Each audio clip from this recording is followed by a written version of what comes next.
स्वस्ति पन्था मनोचरेम सूर्यः चंद्रमसाविव पुनर्धता घनता जानता संगमे मही। ओम संगच्छध्वं संवदध्वं संवो मनांसि जानतां देवाभागं यथा पूर्वे संजानाना उपासते संजानाना उपासते।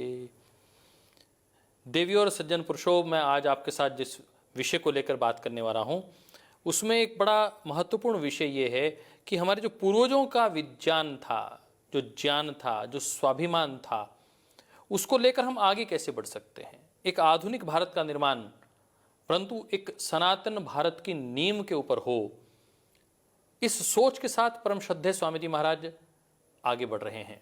पतंजलि योगपीठ आगे बढ़ रहा है। सनातन ज्ञान और नूतन विज्ञान का संगम है पतंजलि योगपीठ। और आज जिस विषय पर हम चर्चा करने वाले हैं वह आत्मनिर्भर भारत की बात कर रहे हैं। आत्मनिर्भर भारत की बात हो, स्वदेशी की बात हो, वोकल फॉर लोकल की बात हो, आप समझेंगे कि भारत के निर्माण की बात है, स्वाधीनता आंदोलन की बात हो। आज भारत की स्वतंत्रता के आंदोलन के लिए आपको जेल जाने की आवश्यकता नहीं, अपने प्राणों की आहुति देने की आवश्यकता नहीं है, परंतु हां, भारत के नवनिर्माण के लिए आपको कुछ संकल्प लेने की आवश्यकता है, कुछ अनुव्रत लेने की आवश्यकता है। और वह अनुव्रत क्या है, आज हम उसकी चर्चा करेंगे। अनुव्रत माने छोटे छोटे कुछ संकल्प।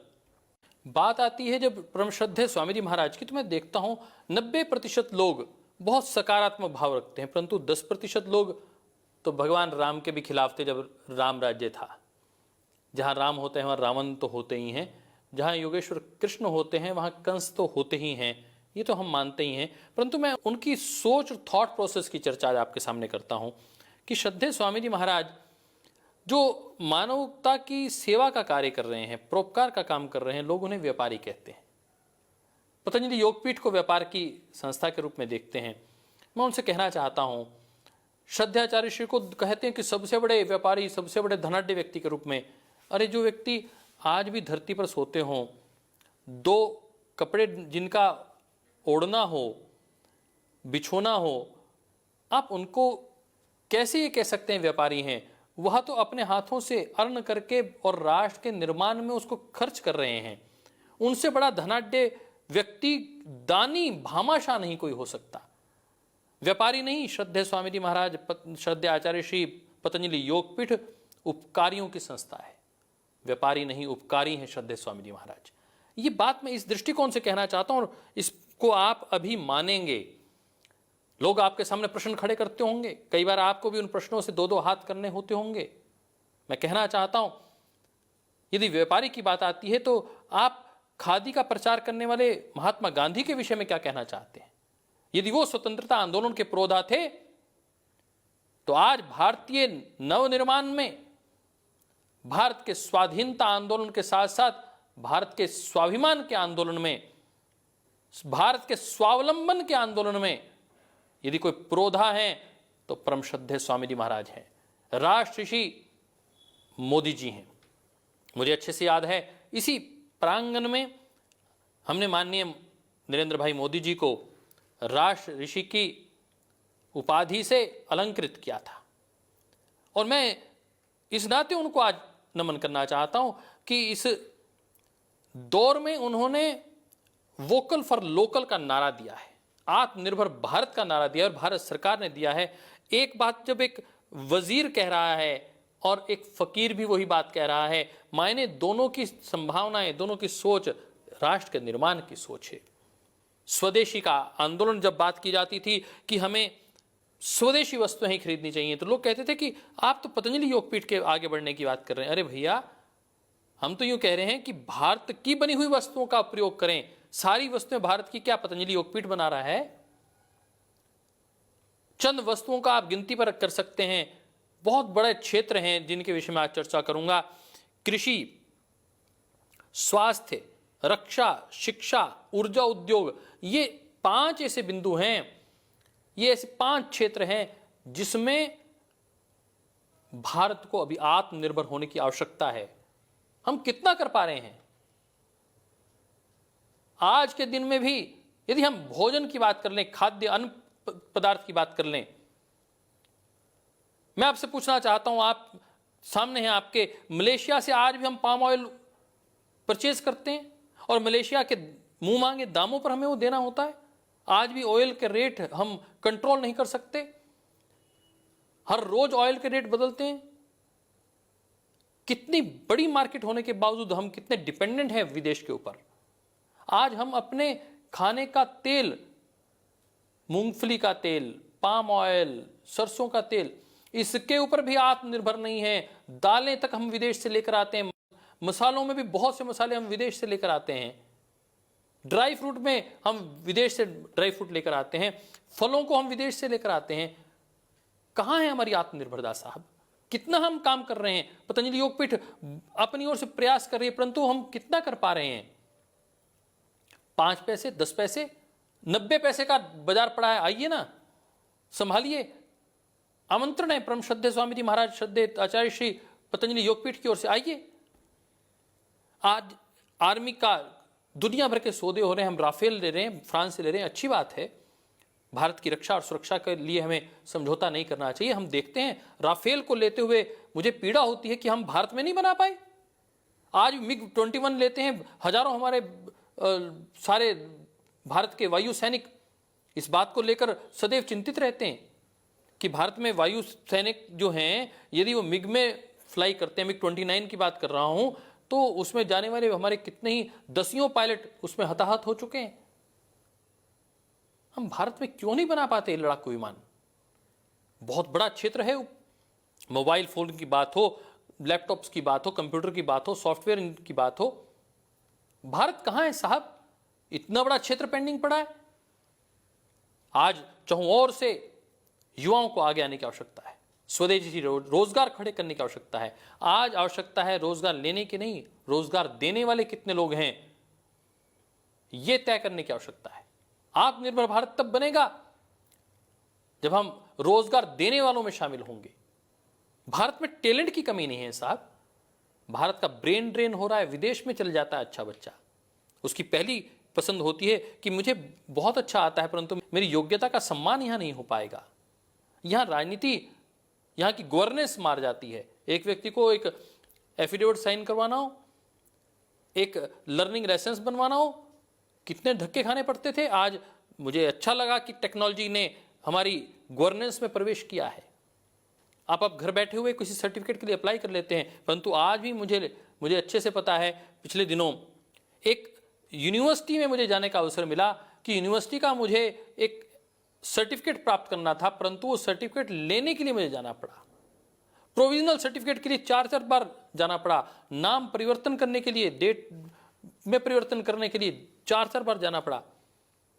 अर्थात अभी भी डिजिटल आंदोलन की आवश्यकता है, गवर्नेंस को और ईज करने की आवश्यकता है। बिजनेस में ईज नहीं है। आज आप देख लीजिए, यदि आपको डायरेक्टर 3 नंबर लेना हो, आज भी आपको मुश्किलों का सामना करना पड़ता है। यद्यपि आज टेक्नोलॉजी आगे बढ़ गई है, परंतु अभी बहुत कुछ करना बाकी है। बात करें कृषि उद्योग की, आज भी फर्टिलाइजर के क्षेत्र में हम आत्मनिर्भर नहीं हैं। हमें जैविक कृषि के ऊपर आना होगा, हमें गौ आधारित कुदरती खेती पर आना होगा। पतंजलि योगपीठ इस पर काम कर रहा है। सैकड़ों, आप देख रहे हैं अपनी टीवी स्क्रीन पर, सैकड़ों एकड़ में हम कृषि के क्षेत्र में कार्य कर रहे हैं, भारत के बीजों के संरक्षण का कार्य कर रहे हैं। कर लीजिए ना, आकर कोई व्यक्ति करे तो। तब करना पड़ता है, पुरुषार्थ करना पड़ता है। चाहों दिशाओं से पतंजलि योगपीठ परम श्रद्धेय स्वामी जी महाराज भारत की स्वाभिमान की रक्षा का काम कर रहे हैं। भारत की पुरातन संस्कृति को नूतन विज्ञान के साथ जोड़कर स्थापित करने का प्रयास कर रहे हैं। आइए तो सही। लोग प्रश्न चिन्ह खड़ा क्या करते थे कोविड के समय में, जब कोई व्यक्ति भी नहीं कहता था। आज भी WHO कह रहा है कि हमारे पास कोई मेडिसिन नहीं है। उस ऐसे कालखंड में पतंजलि योगपीठ मार्च 2020 में घोषणा करता है, श्रद्धेय स्वामी जी और श्रद्धाचार्य श्री, कि हम कोविड की दवाई की घोषणा करते हैं। देखिए कितना बड़ा संकल्प है। मैं उस संकल्प को नमन करना चाहता हूं, उस पुरुषार्थ को प्रणाम करना चाहता हूं। किसी ने दम रखते हुए कहा तो सही कि कोविड की दवाई हमारे पास है और कितने करोड़ों लोगों को बचाया इस कोरोनिल ने। आप इस विज्ञान को नमन नहीं करना चाहते, उस पर प्रश्न चिन्ह खड़ा करते हैं, और जो लोग प्रश्न चिन्ह खड़ा करते हैं वही सबसे ज्यादा खा रहे हैं अपने विज्ञान पर। अभी स्वास्थ्य के क्षेत्र में कितनी बड़ी चुनौतियां हैं हमारे सामने साहब। आत्मनिर्भर भारत की बात करते हैं। जिस वक्त भारत में कोविड आया, पीपी किट नहीं बनती थी भारत में, मास्क नहीं बनते थे, मास्क के लिए लाइन लगती थी, विदेशों से मंगवाने पड़े। 40 दिन के बाद भारत संभला। कहां हैं हम? आज भी वेंटिलेटर की पिछले दिनों आवश्यकता पड़ी। मैं आभार ज्ञापित करता हूं आईआईटी रुड़की के हमारे वैज्ञानिकों को, जिन्होंने प्राणवायु नाम से वेंटिलेटर बनाया, लो कॉस्ट वेंटिलेटर बनाए। मुझे बहुत अच्छा लगा जब हमारे कुछ युवा मुंबई के आईआईटी के विद्यार्थियों ने वेंटिलेटर के ऊपर काम किया। नई इनोवेशन हुई है, मैं उनका समर्थन करता हूं, उनका अभिनंदन करता हूं, परंतु अभी काम करने की संभावनाएं बहुत बड़ी हैं साहब। फार्मा इंडस्ट्री में एक एपीआई शब्द होता है जिसे कहते हैं active pharma ingredient. Active pharma ingredient के लिए हम डिपेंडेंट हैं चाइना के ऊपर, हम डिपेंडेंट हैं यूएसए के ऊपर। आपको जानकर अचरज होगा, और मैं इसलिए इस बात को आपके साथ साझा कर रहा हूं। बाइडेन ने आते ही, अमेरिका के माननीय नए राष्ट्रपति महोदय, उन्होंने आते ही भारत के एपीआई पर रोक लगा दी कि जी हम पहले अपनी ड्रग्स बनाएंगे, भारत को नहीं देंगे। और भारत जो वैक्सीन की कह रहा था कि मैं आत्मनिर्भर भारत बन गया हूं, वैक्सीन बना रहा हूं, दे पता चला कि सारी की सारा जो मोटे तौर पर रॉ मटेरियल है वो आ रहा है अमेरिका से। हम अपनी मेडिसिन बना रहे थे, पता चला रेमडेसिविर नहीं बन रहा। अरे हमने सोचा है रेमडेसिविर क्यों नहीं बन रहा, इतनी हर जगह पे हाय तौबा मची हुई है, एक इंजेक्शन 50-50 हजार रुपए का बिक रहा है साहब। क्या कारण है? भारत क्यों नहीं बना पा रहा था? क्या दिक्कत थी? पता चला भारत में इंजेक्शन तो बनते हैं परंतु रॉ मटेरियल चाइना से आ रहा है। कैसे बनेगा भारत आत्मनिर्भर? और जब हम रॉ मटेरियल यहां पैदा करके अपने आप अपने भोजन की व्यवस्थाएं, अन्न की व्यवस्थाएं एक किसान बना के देता है, पतंजलि योगपीठ एक उद्योग खोलकर उसे भारत में निर्माण करता है, नेस्ले को चुनौती देता है, हिंदुस्तान यूनिलीवर लिमिटेड को चुनौती देता है, तो आप लोग हमारा साथ देते हैं, हम उस बात को आगे रखते हैं, हम आपका अभिनंदन करते हैं। परंतु कुछ लोग कहते हैं कि पतंजलि श्रद्धेय स्वामी जी महाराज व्यापारी हैं। अरे भैया, व्यापारी नहीं, परोपकारी हैं कि भारत के स्वाभिमान की रक्षा कर रहे हैं। स्वदेशी से भारत का पैसा भारत में रहे, इसलिए हम काम कर रहे हैं, विकल्प दे रहे हैं। हमें तो अभिनंदन करना चाहिए यदि टाटा का भी, आज टाटा टाइटन घड़ियां भी बनाता है, सोने की शुद्धता के ऊपर मोहर लगाकर भी इसको बेचता है, परंतु वो अपना सारा धन किसके लिए लगा रहे हैं? अपने डिविडेंड बांटते हैं पार्टनर्स। परंतु पतंजलि योगपीठ का यदि हम कंपैरिजन करें किसी स्वदेशी कंपनी के साथ भी, हम पतंजलि को ही क्यों आगे बढ़ाएं? ये कई बार प्रश्न चिन्ह आपके दिमाग में आता होगा। भैया, पतंजलि का डिविडेंड, पतंजलि का प्रॉफिट किसी परिवार के व्यक्ति के लिए नहीं है, किसी व्यापार के दृष्टिकोण से बटे हुए पार्टनरशिप के लिए नहीं है। ये सारा प्रॉफिट, 100% प्रॉफिट समाज के निर्माण के लिए, समाज के रचनात्मक कार्यों में लगता है, विद्यार्थियों के निर्माण में, शिक्षा में, स्वास्थ्य में, अनुसंधान में लगता है, वैदिक शिक्षा में लगता है, यज्ञ के प्रशिक्षण में लगता है, यज्ञ के अनुसंधान में लगता है, वैदिक ऋषियों के ज्ञान के प्रचार प्रसार में लगता है। यह है इसके खर्च का लेखा जोखा। अब आप ही तय करिए कि क्या पतंजलि व्यापार कर रहा है या राष्ट्र और समाज के निर्माण का कार्य कर रहा है, या भारत के नवनिर्माण का कार्य कर रहा है। एक तरफ भारत की स्वाधीनता का आंदोलन है और एक तरफ भारत के स्वावलंबन का आंदोलन है। स्वावलंबी भारत बने, दिव्य भारत बने, भव्य भारत बने, इस आंदोलन को आगे बढ़ाने का काम परम श्रद्धेय स्वामी जी महाराज कर रहे हैं। मैं उनको नमन करता हूं और मैं इस दृष्टिकोण से इस बात को आपके साथ साझा करना चाहता हूं कि आज ऊर्जा के क्षेत्र में बहुत बड़ा कार्य करने की आवश्यकता है। पहले कोयले की खानें हुआ करती थी, आज मैं देखता हूं कोयले की खानें बिका करती थी, खूब खनिज बिका करते थे। आज कोयले की खानें समाप्ति के कगार पर हैं और बहुत बड़े बड़े लोगों ने उसके ऊपर बड़ी बड़ी मलाइयां खाई हैं। वो कोयला जिसे हम ब्लैक डायमंड कहा करते हैं, उस कोयले की बात कर रहा हूं जिसे भारत में बिजली के निर्माण में खर्च कर दिया गया। यदि वो कई और वर्षों तक 10 लाख के वर्षों के बाद दबा हुआ जंगल कोयले के रूप में परिणत होता है, और यदि वही लंबे समय तक दबा रहे तो वहां से हीरे भी जवाहरात पैदा होते हैं। और छत्तीसगढ़ में हमारे पास एक स्थान है जहां हीरे जवाहरात हमें मिलते हैं। मैं आज उसकी चर्चा नहीं करूंगा, परंतु मेरी आज की चर्चा का जो मूल विषय है वह है कि अभी हमें ऊर्जा के उद्योग में बहुत बड़े आत्मनिर्भरता की आवश्यकता है। आज भी हम पेट्रोल डीजल बाहर से ले रहे हैं, जिस कारण पेट्रोल डीजल के रेट हमारे हाथ में नहीं है। यह निश्चित रूप से चिंता का विषय है कि आज पेट्रोल और डीजल की कीमत 100 पार हो गई है, 100 रुपए से पार। लोग बात तो कर रहे हैं कि पेट्रोल और डीजल के रेट बढ़ गए। दोस्तों मित्रों, मैंने एक गाड़ी चालक से पूछा, एक जो ट्रक ड्राइवर है उनसे पूछा कि क्या स्थिति है, आपका रेट बढ़ गया, क्या स्थिति है। कहने लगा रेट तो बढ़ गया है परंतु हमें दिक्कत नहीं है, हमारे ऊपर महंगाई की मार नहीं पड़ रही। मैंने कहा ये क्या बात, समझ में नहीं आई बात। कहने लगे जी गडकरी जी ने इतनी अच्छी सी सड़कें बना दी हैं, पुलों के पुल लगा दिए हैं कि जो गाड़ी हमारी 1 लीटर में 15 किलोमीटर चलती थी अब 22 किलोमीटर चलती है, कोई ब्रेकर ही नहीं है, स्पीड बहुत अच्छी है और उस अच्छी स्पीड की वजह से हमारी एवरेज बहुत अच्छी आती है। तो हमें जो पॉजिटिविटी है उसकी ओर भी ध्यान देना होगा। मैं ये नहीं कह रहा हूं कि रेट बढ़ने चाहिए, मैं ये कह रहा हूं कि एक तरफ से अच्छा प्रयास भी हो रहा है, सड़कों का एक बहुत अच्छा विस्तार हुआ है। इसके साथ मैं कहना चाहता हूं कि ऊर्जा के क्षेत्र में अब हमें कोयले की डिपेंडेंसी छोड़नी होगी। हाइडल पावर की बात आ रही है, हमने यहां पर टिहरी डैम बना दिया, उत्तराखंड की बात कर रहा हूं, इतना बड़ा डैम बना दिया, अभी इतनी भीषण घटनाएं हो रही हैं, लगातार पहाड़ दरक रहे हैं, इतनी घनघोर बरसात हो रही है, बादल फट रहे हैं, लगातार अचानक बाढ़ आ रही है, बिजली गिर रही है, ऐसी घटनाएं बढ़ रही हैं। मुझे तो डर है कि कहीं टिहरी डैम को हमें टाइम रहते हुए उसको 3 या 4 भागों में बांटना ना पड़े, और हम बांट लेंगे तो अच्छा रहेगा, बहुत अच्छा रहेगा। क्योंकि प्राकृतिक आपदा कब आ जाए हम कुछ कह नहीं सकते, हमें मानसिक रूप से तैयार रहना पड़ेगा। और वो कैसे हम ठीक हो सकते हैं? आज उत्तराखंड में, इस पूरे क्षेत्र में, और उस उत्तराखंड की जो बिजली को बांटने के कारण उसके पास जो राजस्व आता है वो कहां से प्राप्त करे? इस कारण वो हाइडल पावर प्रोजेक्ट लगाते हैं, पानी पर आधारित ये प्रोजेक्ट उनकी राजस्व को भरने का बड़ा काम करते हैं। क्या कर सकते हैं हम? नाभिकीय ऊर्जा शुरू कर सकते हैं, न्यूक्लियर पावर। आने वाला समय, आज हम बात करें यदि पूरे महाराष्ट्र में हाई राइज बिल्डिंग है, कितनी बड़ी 24 माला 32 माला बिल्डिंग, मुझे पिछले दिनों महाराष्ट्र जाने का अवसर मिला, 32 माला बिल्डिंग में मैं गया। लिफ्ट कहां से चल रही है? 24 आवर्स लाइट की आवश्यकता है, नहीं तो आप हाई राइज बिल्डिंग का औचित्य ही खत्म हो जाएगा यदि लिफ्ट ना हो तो। और लिफ्ट यदि 24 आवर ना चले तो आप वर्किंग ही नहीं कर पाएंगे साहब। उसके लिए एनर्जी कहां से लाएं?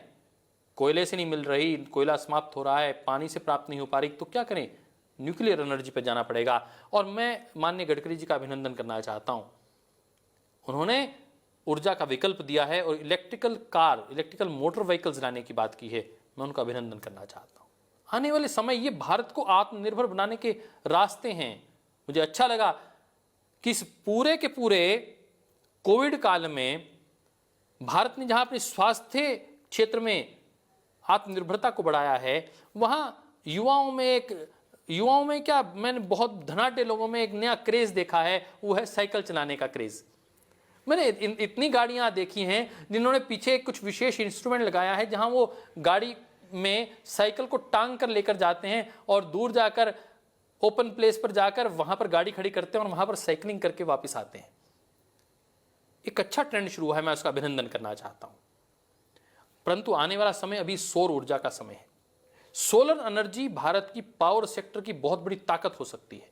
पतंजलि योगपीठ सोलर एनर्जी में भी काम कर रहा है। मैं परम श्रद्धेय आचार्य श्री को अभिनंदन करना चाहता हूं कि उन्होंने इस प्रकार की नींव रखी है कि भारत ऊर्जा के क्षेत्र में जब आगे बढ़े तो सोलर के क्षेत्र में आगे बढ़े। मैं जब योगग्राम की बात करता हूं, मैं बात करता हूं हमारे पतंजलि ग्रामोद्योग की, तो पतंजलि ग्रामोद्योग में जब हम एंटर करते हैं तो पूर्णतः आत्मनिर्भर भारत की कल्पना मुझे वहां दिखाई देती है। गांव कैसे आत्मनिर्भर रह सकता है? क्यों बायोगैस से, एक तरफ गाय रखी हुई हैं, गाय से बन रहा है गोबर, गोबर को रखा जाता है, केंचुओं को छोड़ा जाता है गोबर के बीच में, उससे खाद बन रही है, और जो बचा हुआ वेस्ट मटेरियल है जिसको स्लर कहते हैं, वो स्लर जो लिक्विड है वो जाता है और उसके माध्यम से जो गैस पैदा होती है उससे बायोगैस बनती है और उस बायोगैस के माध्यम से इलेक्ट्रिसिटी बनती है, अर्थात पूरा का पूरा सिस्टम आत्मनिर्भर है। मैं कहता हूं पूरे भारत को यदि आत्मनिर्भर बनना है इसी मॉडल के ऊपर आकर काम करना होगा। कृषि और ऊर्जा दोनों ही साथ साथ, और साथ में कृषि के जो बाय प्रोडक्ट्स हैं उसका भी उपयोग हम ऊर्जा के लिए कैसे कर सकते हैं। मैं परम श्रद्धेय स्वामी जी को अभिनंदन करते हुए और आप सब युवा कार्यकर्ताओं को आपका आह्वान करता हूं कि अपने आसपास के गांव में जाएं। स्वाधीनता दिवस के इस 75वें वर्ष में, जो 75 वर्ष पूरे होंगे 2022 में, इस एक वर्ष में हम आसपास के गांवों में भारत के स्वाधीन भारत को स्वावलंबी भारत, आत्मनिर्भर भारत बनाने का एक नया संकल्प लेके आगे बढ़ें। ये प्रण ले लें। जितनी प्राचीन मनुष्य की सभ्यता है, यदि मैं यूं कहूं जितना प्राचीन ये समय है उतना ही प्राचीन भारत का इतिहास है। भारत ने कभी ऐसे हाथ नहीं पसारे। भारत ऐसी स्थिति में रहा है, देने वालों में रहा है। उस भारत को कंगाल गरीब भारत कहा जाता रहा।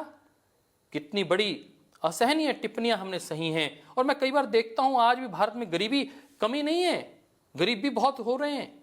असमानता, आर्थिक असमानता, शोषित और वंचितों के साथ जिस प्रकार का न्याय हो रहा है, उस न्याय के लिए भी हमें संघर्ष करने की आवश्यकता है। इससे हमें इनकार नहीं कर सकते। परंतु एक नया परिवर्तन हो रहा है। वो देश जो भारत का सपेरों का देश कहा जाता था, गडरियों का देश कहा जाता था, वह भारत आज विज्ञान का देश, अनुसंधान का देश कहला रहा है। पतंजलि रिसर्च इंस्टीट्यूट इसका बड़ा उदाहरण है। हम आयुर्वेद के क्षेत्र में स्वावलंबी बन रहे हैं।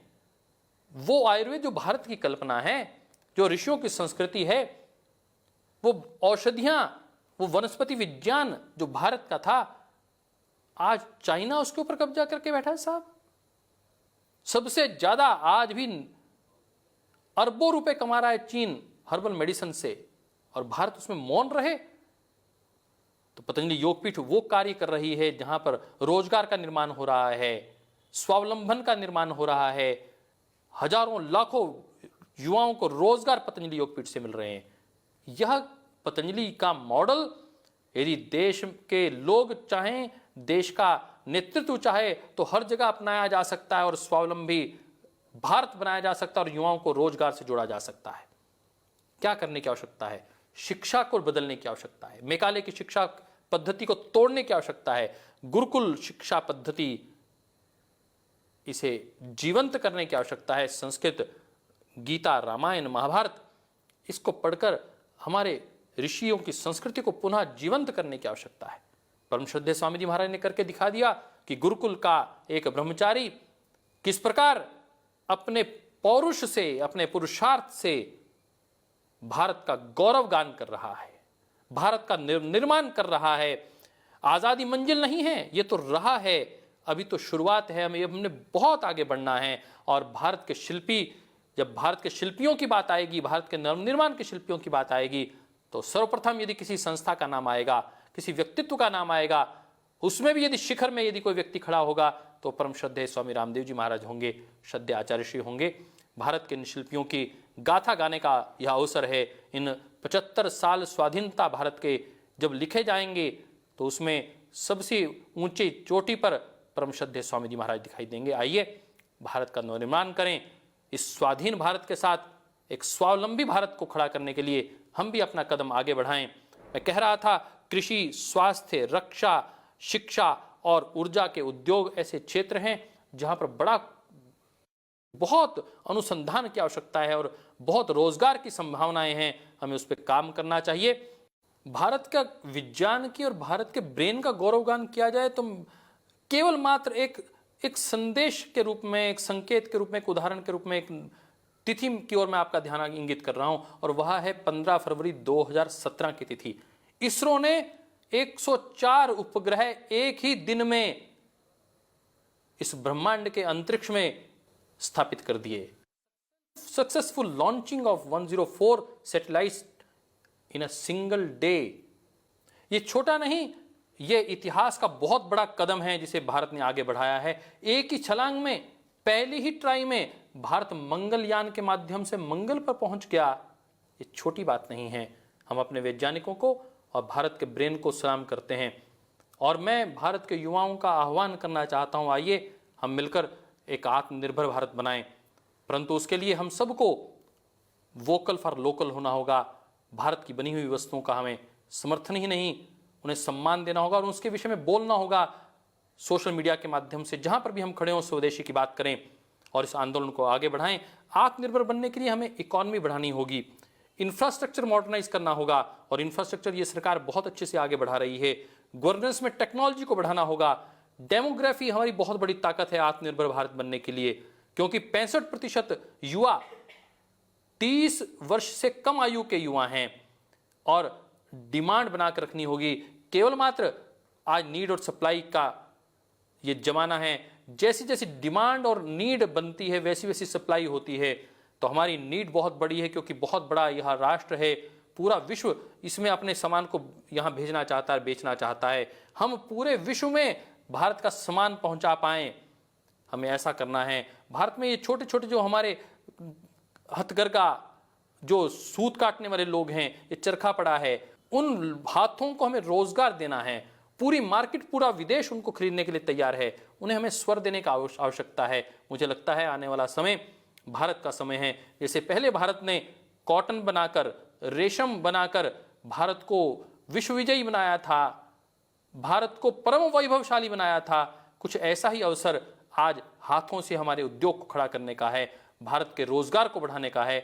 आइए हम सब मिलकर एक स्वाधीन भारत में एक स्वावलंबी भारत बनाएं, एक आत्मनिर्भर भारत बनाएं। इतना ही कहते हुए आप सबको स्वाधीनता दिवस की बहुत बहुत शुभकामनाएं। ओम